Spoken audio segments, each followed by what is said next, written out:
대한민국 근현대사를 성경적 세계관으로 알리고 전하는 대한역사문화원의 한국 근현대사 바로알기 특강입니다.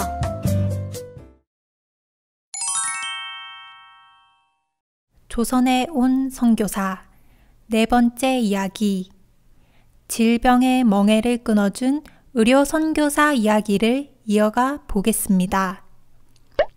소주제를 이렇게 정해봤습니다. 객과 고아와 과부를 섬기라. 하나님께서는 이스라엘 백성들에게 객과 고아, 과부를 돌보라고 명령하셨습니다. 성경에서 말하는 객과 고아 그리고 과부는 소외되고 스스로 설 수 없어 도움이 필요한 모든 이들을 통틀어 이르는 말입니다. 그렇다면 조선의 객과 고아, 과부는 누구였을까요? 여인들, 천한 신분에 속한 이들, 병든 자, 그리고 장애인들, 이들이었을 것입니다.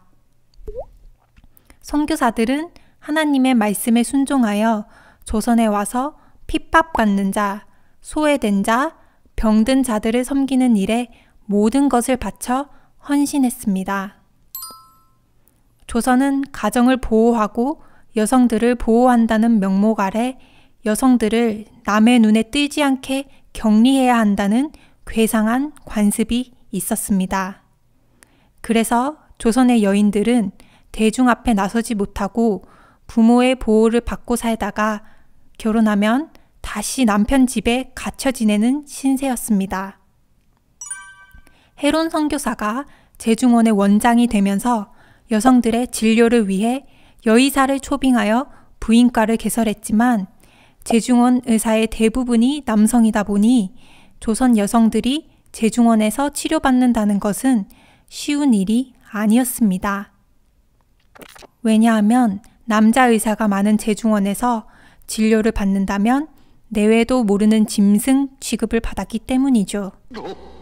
이런 조선 여성들의 고충을 지켜보던 메리 스크랜튼 선교사는 자신을 파송한 미국 감리교 해외 여성 선교회에 조선 여성들과 어린이들을 위한 전문 병원을 세워달라 청원했고, 선교부는 메타 하워즈 선교사를 조선에 파송하여 1887년 10월 종동에 조선 여성을 위한 전문 병원이 세워졌습니다. 1888년 고종은 이 병원에 보구여관이라는 이름을 하사했습니다. 이름의 뜻처럼 보구여관은 천대받던 조선 여성들을 구하고 보호하는 집이 되었습니다. 잠깐 보구여관의 성장 역사를 살펴볼까요? 1887년 10월 31일 메타 하워즈가 정동에서 처음 여성 환자 진료를 시작한 이래 로제타 셔우드 홀, 메리 커틀러, 릴리안 해리스, 엠마 언스버거, 바게스터, 아만다 힐만 등 많은 여성 의사들이 조선 여성과 어린이 진료에 힘쓰며 조선의 객과 고아, 과부된 이들에게 질병으로부터 자유를 선물했습니다. 보구여관은 환자 진료 외에 의료 선교와 의학 교육, 간호 교육에도 매진하여 미국에서 의학을 공부하고 의사가 된 우리나라 최초의 여성 의사 바게스터와 최초의 간호사 이그레이스, 김마르다를 배출하기도 했죠. 정동에서 시작된 보구여관은 1913년까지 진료실, 수술실, 약제실, 입원실을 갖추고 어엿한 병원의 기능을 수행하였습니다. 1892년 동대문에 보구여관의 분원인 볼드윈 진료소가 설립되었고 1912년 이 자리에 동대문 부인병원이라고 불리던 릴리안 해리스 기념병원을 신축하여 1913년에 보구여관과 완전히 통합하였습니다. 동대문 부인병원은 해방 이후 이화여자대학교 의과대학 부속병원이 되었고 2008년 이대 목동병원과 통합되었습니다. 다시 보구여관의 시작으로 돌아가서 이야기를 해볼까요? 메타 하워즈 선교사는 보구여관에서 수많은 조선 여성과 어린이를 치료했습니다. 그렇게 밤낮을 가리지 않고 환자를 돌보던 메타 하워즈 선교사는 1889년 건강이 악화되어 조선을 떠나지 않을 수 없었습니다. 그리고 그들을 이은 보구 여관의 여의사가 로제타 셔우드 홀 선교사입니다. 1890년 10월 13일 제물포에 로제타 셔우드 선교사가 도착했을 때 그녀는 아직 홀이라는 성을 쓰지 않을 때였습니다. 홀은 결혼 후 가지게 된 성이죠. 그녀는 미국 감리교 해외 여성 선교회의 파송을 받은 의료 선교사였습니다. 로제타 셔우드 선교사는 서울에 도착한 다음 날인 10월 14일 바로 첫 진료를 시작했습니다. 로제타 셔우드 선교사는 진료를 시작하고 3년 동안 1,400가지나 되는 질병을 치료했다고 합니다. 그녀에게 치료받으러 오는 환자의 대부분은 신분이 낮은 여인과 아이들이었습니다. 신분이 높은 여인들은 대낮에 거리를 돌아다닐 수 없었기 때문이라고 하네요. 그래서 로제타 선교사는 직접 왕진을 다니며 그녀들을 치료했고 밤에도 병원을 열어 모든 신분의 여성들이 치료받으러 올 수 있도록 해주었습니다. 로제타 선교사의 사역 초반에 아주 유명한 일화가 있습니다. 어느 날 화상으로 손가락 3개가 손바닥에 붙은 16살 소녀가 찾아왔습니다. 로제타 셔우드 선교사는 손가락을 분리하는 수술을 성공적으로 마치고 그 소녀의 보기 싫은 흉터를 가리기 위해 피부 이식 수술을 해야 했습니다. 환자의 몸에서 피부를 떼어내야 하지만 소녀는 이해하지 못했고 로제타 셔우드 선교사는 자신의 피부를 떼어 소녀의 피부에 이식해 주었습니다. 선교사의 그 놀라운 행동을 본 주변 사람들까지 기꺼이 자신의 피부를 내주어 이 소녀는 무사히 치료를 받았고 퇴원하게 되었지요. 그리고 얼마 후 비가 몹시 많이 내리던 밤, 한 남성이 보구 여관에 찾아와 부인을 위해 약을 지어달라고 요청했습니다. 알고 보니 부인은 아주 위독한 상태였던 것이죠. 로제타 선교사는 즉시 그의 집으로 가려고 일어섰습니다. 남자는 놀랐습니다. 비가 이렇게 많이 내리는 밤에 로제타 선교사가 자기 집으로 함께 가줄 것이라고는 상상도 못했기 때문이죠. 그때 병원 일을 돌봐주던 남자 직원 귀수가 이렇게 말했습니다. 조선 여인에게 자신의 피부까지 떼어준 의사인데 이 정도 비 때문에 왕진을 안 가겠는가? 라고 말입니다. 로제타 셔우드 선교사는 하나님의 부르심에 순종하여 의술을 통해 조선 여성을 구하고 돌보는 일에 모든 것을 바친 하나님의 신실한 종이었습니다. 그녀는 이화학당의 학생 중 2명을 진료를 돕도록 훈련시켰습니다. 한 아이는 일본 소녀 오아카, 한 아이는 조선 아이 점동이었습니다. 로제타 선교사는 이 2 소녀를 자기 일만 돕게 하려고 훈련한 것이 아니었습니다. 이 2 소녀를 훈련시키는 것은 나를 돕는 데만 쓰자는 것이 아니다. 그들의 시야를 넓혀 장래에 쓸모 있는 사람이 될 수 있도록 하는 것이다. 정말 로제타 선교사의 바람대로 조선 아이 점동은 우리나라 최초의 여의사 박에스더가 되었습니다. 점동은 세례를 받고 에스더라는 이름을 받게 됩니다. 에스더는 조선의 풍습에 따라 일찍 결혼하고도 로제타 홀 선교사와 함께하며 사역을 도왔습니다. 1891년 12월 15일 로제타 셔우드 선교사의 약혼자 윌리엄 제임스 홀 선교사가 조선에 왔습니다. 그 역시 조선을 위한 의료 선교사로 파송을 받아 온 것입니다. 이듬해인 1892년 6월 2 사람은 부부가 되었습니다. 1893년 11월 홀 부부의 아들 셔우드 홀이 서울에서 태어났죠. 이 아이는 장차 자라서 조선의 결핵 퇴치를 위해 헌신한 선교사가 되었습니다. 홀 부부는 함께 사역하지 못하고 제임스 홀 선교사는 평양으로, 그리고 로제타 홀 선교사는 서울에서 각자에게 맡겨진 사역을 충실히 감당하게 됩니다.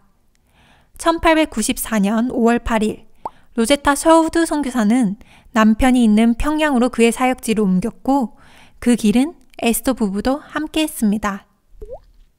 사실 당시의 평양은 외국인들이 거주하기에는 너무나 위험한 곳이었지만 홀 부부와 에스더 부부는 담대하게 주님의 인도하심을 따라 평양으로 갔습니다. 이때부터 로제타 홀 선교사는 조선의 또 다른 객과 고아, 과부였던 시각장애인들을 위한 사역을 꿈꾸게 되었습니다. 당시 조선의 장애인은 쓸모없는 물건 취급을 당했습니다. 로제타 셔우드 홀의 환자 중에도 특별히 시각장애인, 청각장애인, 그리고 말을 못하는 환자들이 많았습니다. 시각장애인의 경우 부모가 돈이 있다면 훈련을 시켜 무당이 되거나 점을 치는 삶을 살았습니다.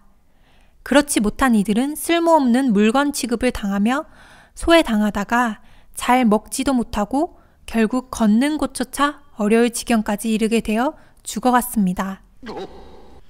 로제타 홀 선교사는 시각장애인의 처지를 안타까워하다가 자신이 어린 시절 점자를 배운 기억을 되살려 한글 점자를 개발하여 그들을 돕기 원했습니다. 마침 제임스 홀 선교사를 돕던 오석형의 딸 복례가 시각장애인이라는 것을 알게 되었고 로제타 홀 선교사는 기름종이에 바늘로 점자를 만들어 복례를 가르치기 시작했습니다. 바로 저 사진에 나오는 집에서 그 교육이 시작되었죠. 그러나 안타깝게도 청일전쟁이 시작되면서 한 달여 만에 홀 가족과 그리고 에스터 부부는 서울로 돌아와야 했습니다. 1894년 10월 1일 윌리엄 홀 선교사는 다시 평양으로 돌아갔습니다. 청일전쟁 중 평양에서 큰 전투가 있었고 그 후 평양에 전염병이 돌고 부상자들이 넘쳐났기 때문에 홀 선교사는 그들을 치료하기 위해 평양으로 갔던 것입니다. 불행히도 평양에서 부상자들을 돌보던 중 윌리엄 홀 선교사는 발진 티푸스에 감염되어 서울로 돌아온 후 일주일도 못 버티고 11월 24일 하나님의 품으로 돌아갔습니다. 당시 그의 나이는 34이었습니다. 로제타 홀 선교사는 남편의 장례를 치른 후 돌이 갓 지난 아들 셔우드를 데리고 그녀의 몸속에 자라고 있는 둘째를 출산하기 위해 고향으로 돌아갔습니다. 그녀의 귀향길에는 에스터 부부가 동행했습니다. 로제타 홀 선교사는 1895년 1월 14일 고향집에 도착했고 나흘 후 딸 이디스를 낳았습니다. 그리고 로제타 홀 선교사는 두 아이를 데리고 평양으로 돌아올 준비를 했습니다. 로제타 홀 선교사는 평양으로 돌아올 준비를 하면서 두 가지를 마음에 품었습니다. 평양의 남편을 기념하는 기홀병원을 짓는 것과 한글 점자를 개발하는 것이었죠. 그래서 그녀는 한글 점자 개발을 위해 체계적인 공부를 했고 2년 뒤인 1897년 11월 두 아이와 함께 조선으로 돌아왔습니다. 그 무렵 박에스더는 미국 볼티모어 여자의과대학, 지금의 존스 홉킨스 의과대학에 입학해 의학을 공부하고 있었습니다. 그녀의 남편 박유사는 그녀의 뒷바라지를 했죠. 1898년 5월 1일 로제타 선교사는 다시 평양에 돌아왔습니다. 그런데 이 질로 딸 이디스를 잃게 되었습니다. 로제타 홀 선교사는 아픔을 잊기 위해 곧바로 진료소를 열었습니다. 개원 직전 평양 감사 부인을 치료해준 덕에 평양 감사는 그 병원에 광해여원이라는 이름을 지어주었고 후에 기홀병원과 광해여원이 통합돼 평양연합기독병원이 되었습니다. 로제타는 이 병원에 이디스를 기념하는 어린이 병동을 추가로 건립했고 이곳에서 시각장애인을 위한 교육도 시작했습니다. 겨울 동안 서울에 머물며 초급 한글 교리서 등을 점자 교재로 만들어 평양에 다시 돌아왔고 오지를 돌며 환자들을 돌봤습니다. 로제타 선교사는 복례를 다시 만나 그녀가 만든 교재로 점자 교육을 시작했고 점자로 성경을 읽게 된 복례는 성경에 자신과 같은 장애인들이 고침을 받는 이야기를 읽으며 감동을 받아 우리나라 최초의 특수 교육교사가 되었습니다. 로제타 선교사의 이 특수 교육은 곧 평양의 소문이 파다해졌고 맹인 소녀들이 몰려들었습니다. 로제타 선교사는 이디스 마가렛 병동에 특별 교실을 열어 이들을 가르쳤고 1903년 평양 여맹학교가 탄생하게 되었습니다. 그 후로 로제타 선교사는 시각장애인뿐만 아니라 말 못하는 이들과 청각장애인까지 받아들여 농아교육을 시작하고 학교 이름을 평양여맹학교에서 평양맹아학교로 바꾸고 장애인을 위한 교육을 발전시켜 조선의 객과 고아, 과부인 이들을 섬긴 특수교육의 어머니였습니다. 로제타 선교사는 여의사를 양성하기 위해 1912년 광해여원 안에 실습을 병행하며 의학 강습반을 열었습니다. 그리고 이들을 의전에 입학시키려 애를 썼으나 세브란스 의전에서조차 여학생 입학을 거부했다고 합니다. 로제타 선교사는 여자 의학 전문학교를 만들기로 하고 한국인 의사들을 설득했습니다. 그리하여 1928년 조선 여자의학 전문학교 창립을 발기한 것입니다. 이 학교가 발전을 거듭하여 현재 고려대학교 의과대학이 되었죠. 잠시 로제타 선교사의 제자이자 자매로서 함께 사역한 박에스터 이야기를 해볼까요? 박에스터는 의학 공부가 끝나갈 무렵인 1900년 폐결핵으로 남편을 잃었습니다. 그리고 몇 주 후 의과대학을 졸업해 한국 최초의 여의사가 되었죠. 엄밀히 말해 남녀를 통틀어 우리나라의 최초 의사가 된 것입니다. 박에스터는 그해 5월 미 감리교 해외 여성 선교회에 의료 선교사로 파송을 받아 고국 조선으로 돌아왔습니다. 그리고 보국 여관에서 평양에서 자신이 누린 자유를 조선 여인들에게 헌신적으로 나누며 봉사하다가 1910년 4월 폐결핵으로 세상을 떠났습니다. 이 일은 홀 선교사의 가족에게 너무나 큰 충격이었고 슬픔이었습니다. 구한말 조선의 또 한 부류의 객과 고아, 과부는 바로 결핵 환자였습니다. 구한말 당시 5명 중 1명이 결핵에 걸렸다고 합니다. 이렇게 많은 사람이 걸리는 병이지만 약도 없고 고칠 방법이 없는 불치병이었습니다. 그래서 결핵에 걸리면 내가 벌을 받아 이 병에 걸렸구나 라고 두려워하며 무속의 힘을 빌려 결핵에서 벗어나려 하거나 체념하고 삶을 포기하는 경우가 많았습니다. 결핵으로 자신이 사랑하는 이모 에스더를 잃게 된 로제타의 아들 윌리엄 셔우드 홀은 자신의 이모를 빼앗아간 결핵을 조선에서 퇴치하는 일에 앞장서기로 결심했습니다. 반드시 폐결핵 전문의가 되어 조선에 돌아올 것과 결핵 요양원을 세우기로 결심한 것입니다. 그러나 그는 이 모든 일이 자신의 의지가 아닌 하나님의 인도하심이라는 것을 알고 있었습니다. 윌리엄 셔우드 홀은 서울에 태어나 평양에서 교육을 받고 미국으로 가 대학 과정을 공부했습니다. 그리고 캐나다로 가서 토론토 의과대학을 졸업하고 다시 미국으로 가서 뉴욕 롱아일랜드의 홀츠빌 서퍼크 결핵요양소에서 결핵을 전공한 후 1925년 8월 미국 감리회 의료선교사로 임용되어 1926년 4월 19일 아내 메리언 홀과 함께 조선으로 돌아왔습니다. 셔우드 홀과 메리언 홀 부부는 셔우드 홀의 오랜 소망대로 조선의 결핵 퇴치를 위해 1928년 황해도 해주에 결핵만을 치료하기 위한 해주 구세 요양병원을 세우고 조선 결핵 퇴치를 위해 그들의 젊음을 다 바쳤습니다. 이 결핵 요양원을 통해 절망에 빠져 살던 조선의 객과 고아, 과부였던 결핵 환자들에게 희망의 빛이 비치기 시작했죠. 셔우드 홀 부부는 조선에서 폐결핵 퇴치를 위해 조선 사람들이 결핵에 지지 않고 병과 싸워 이길 수 있도록 계몽운동을 펼쳐나갔습니다.